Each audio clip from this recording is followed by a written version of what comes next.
দেখেন এখানে হচ্ছে একটা প্রশ্ন আসছে, কার অর্থবাচকতা নেই কিন্তু অর্থদ্বৈতকতা আছে।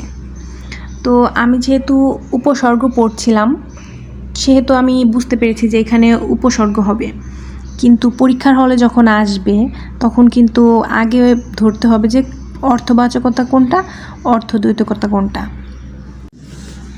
তো অর্থবাচকতা বলতে বোঝায় তার নিজস্ব অর্থ আছে এমন, মানে সেটা নিজেই একটা অর্থ প্রকাশ করে।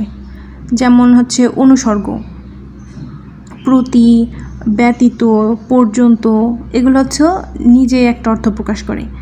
কিন্তু উপসর্গ, হ্যাঁ, এগুলোর কিন্তু নিজের কোনো অর্থ নাই, এগুলো হচ্ছে অন্য শব্দের সাথে বসে তারপর হচ্ছে অর্থ প্রকাশ করে। এখন আসে অর্থদ্বৈতকতা। অর্থদ্বৈতকতা মানে হলো অর্থ সৃষ্টির ক্ষমতা, মানে হচ্ছে ওই যে উপসর্গ অন্য শব্দের সাথে বসে তারপর হচ্ছে অর্থ সৃষ্টি করতে পারে। তাই উপসর্গের অর্থবাচকতা নেই, অর্থদ্বৈতকতা আছে।